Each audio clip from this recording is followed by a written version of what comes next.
Ledox here for Tack Shack Tactical TV. I'm here with Paul, very dry in Johannesburg, and had to wash the Rottweiler again.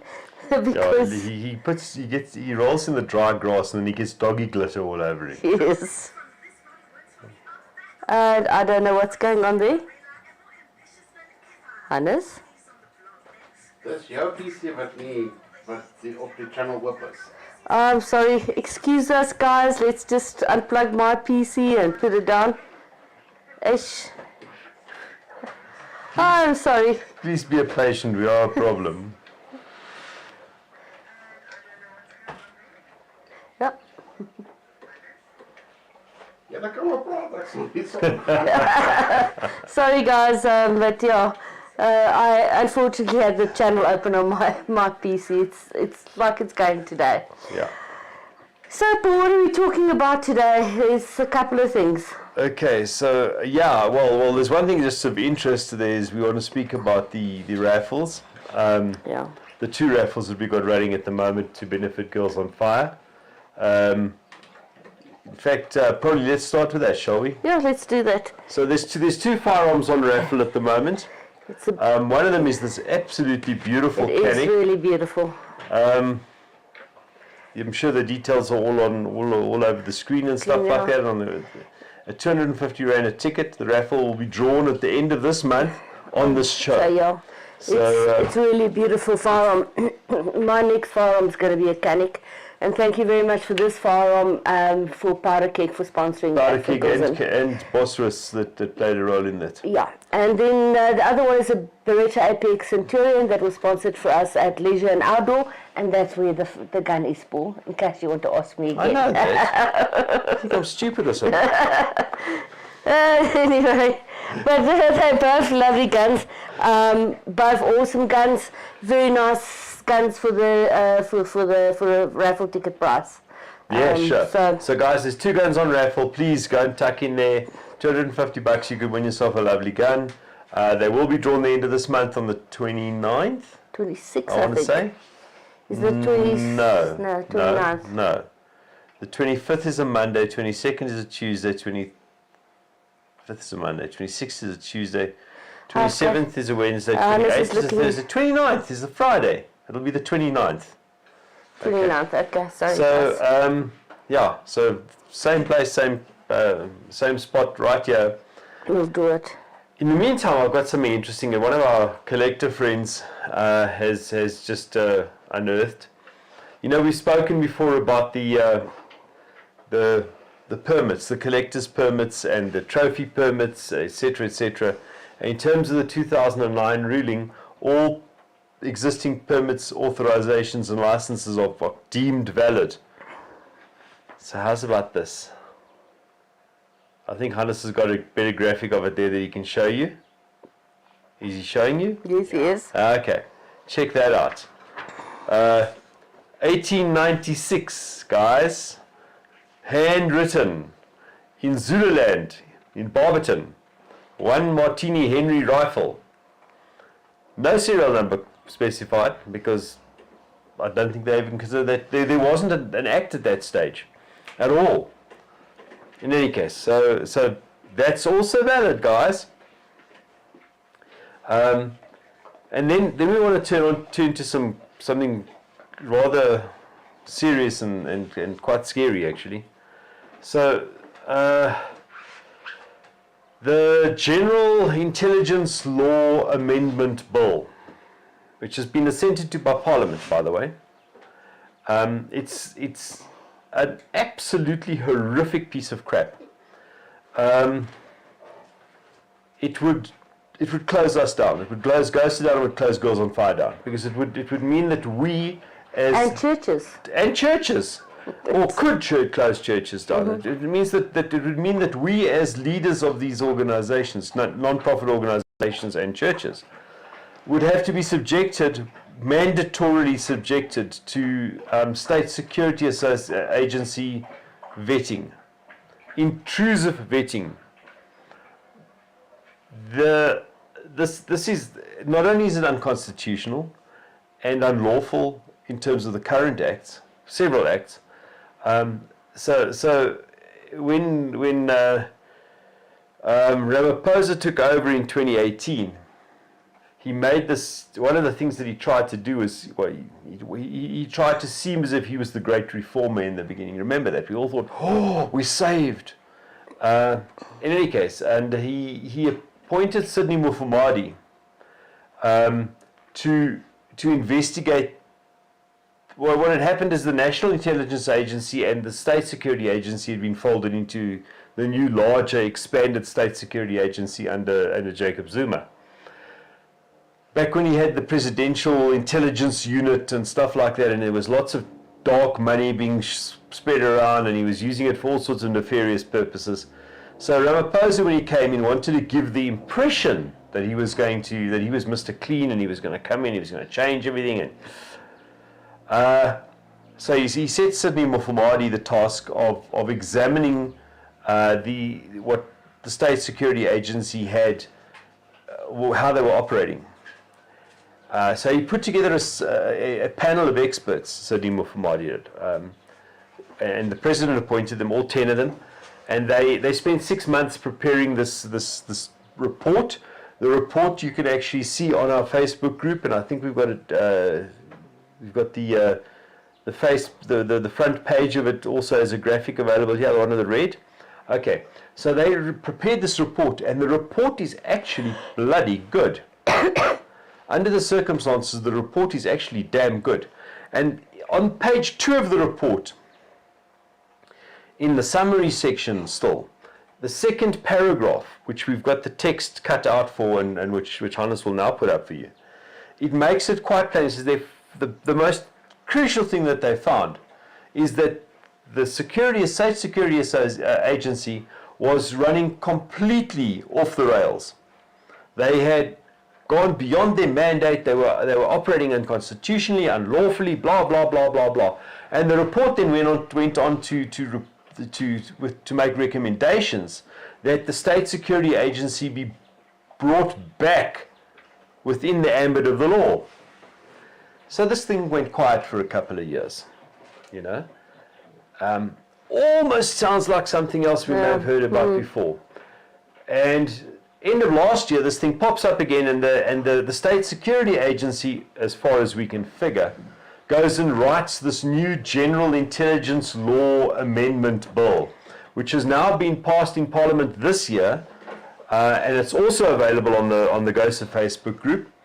And it's hacked together, you know, guys, probably written by guys who are used to typing with their thumbs. The grammar is terrible. They've made a whole bunch of mistakes in it, but the problem is, it's actually frightening. So the Daily Maverick, on their front page today, has a report by Professor, now I can't remember his name. Professor De Vos from the University of the of the Western Cape. Stop it. Professor of Constitutional Law. Now I don't really get on much with Pierre De Vos, but his sister's a great person. Anna Marizo, she's a champion person. She was an ex-Supreme Court Justice, etc., etc., etc. Very, very, very on-side lady. She actually was to represent us in 2018 in the Constitutional Court. Constitutional Court. Very nice, a hell of a sense of humour. Yeah. I'll never forget her offering Adele Kirsten a GOSA pin. I can remember that. And then look on Adele Kirsten's face. was In any case, so Pierre De Vos has got an excellent summary of the dangers in this bill, and the link to that is also on the Facebook group, and it's also we'll add it into the comments on the video here. You guys must please go and read read the summary. It'll tell you what you need to know about it, but the bill is there as well, and then the report that supposedly gave rise to the bill. So what we see here is that there was a report compiled that was asked for by the government. The report was compiled. The report made a lot of sense. It referenced the relevant experts, etc., etc., etc. They popped out this report in 2018. The government took the report away for 4 or 5 years, sat on it, And did what and they did. overturned it. And where the report said that the State Security Agency needs to be constrained within the confines of the law and the Constitution, what the bill that's come out of this process is, it's turned it completely upside down and said, well, I tell you what, in order to make the actions of the State Security Agency up to date, and in future where we intend to do a whole bunch more unlawful stuff, in order to make that lawful, we'll just change the law and make the law much broader. And that's all about constitutional rights. It's all about, it's all about a state run amok. It's all about the state trying to seize powers for itself that it's really not entitled to, unconstitutionally. And that's scary. So instead of where Section 1 of the Constitution of South Africa lays out what the purpose of the Constitution is, they've gone for like Section 198 of the Constitution, which has been brought in lately to allow the government to determine all sorts of things which it shouldn't, like the national interest.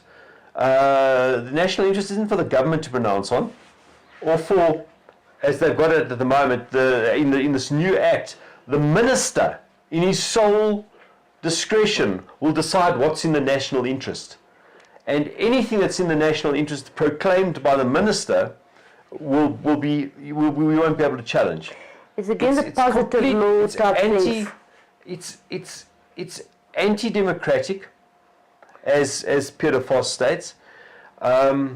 It's malicious and malevolent, and it's stupid, deeply, deeply stupid. Just what you would expect from the South African government. So, where have we seen this before? Where the report is created, the report recommends one thing, the state hides the report for a couple of years, broods on it, and then pops out a bill which does exactly the opposite of what the report recommends. So where Peter Voss makes his only mistake is he says this is a unique instance of stupidity. It's not. It's exactly what the police did with the Firearms Control Amendment Bill. In the Wits report. The Wits School of Governance report said, the law doesn't need to change. The law has no impact on violence and crime. What has to change is policing has to change. The police sat on that for a couple of years and then popped out the Firearms Control Amendment Bill, which said, oh, let's go make everything illegal because we will strengthen the law. It's exactly the same process. They don't like the medicine which they are prescribed, so they go and change the entire environment to suit themselves. And it's also to control everything that they want to control. It's a state run amok. It's authoritarian. It's draconian. They're trying to create, essentially, back in the dark days of apartheid, in the mid 80s, when the whole country was in revolt, etc., etc. The government created something called the State Security Council. And the State Security Council was almost like the National Coronavirus Command Council. It was a body that was unrepresentative and made the rules for us. And we had to obey the rules, and there was no objecting to the State Security Council. They were all powerful. They're starting to create this crap again. This bloody government is starting to create, is doing worse stuff than the apartheid government did. Well. And that takes a bit of doing. It takes effort. This ANC government is evil to its core. Yeah. Guys, have a lekker weekend. No, I just want to finish up with a couple of things. First, before is all of the batteries all right, Hannes, this time? Thank you very much. I just want to say to everybody that's shooting the Nationals in Stilfontein, please have a good shoot, especially the Girls on Fire that's shooting there. And we have a Girls on Fire team shooting there. Well, it's sponsored by the Buffelsfontein Wapens team has Girls on Fire was brought together by was Girls brought on together Fire. by Girls on Fire, and he's shooting with the Girls on Fire logo on the Buffelsfontein sponsored shirts. So good luck, girls. Good luck to them. And then the other thing is we're busy soon doing a photo shoot for our calendar. Just want to say, please watch out for that. And then the 16 days of action, we're busy with the interviews right now. If you know somebody that want to tell their story, please be in contact with us. That's it. I know it was a surprise for free. Bye guys. Yeah, it would really help if you actually put it on the agenda. It was actually on the agenda, the 16 days. Cheers, I'll show it to you now. Cheers. Have a good weekend.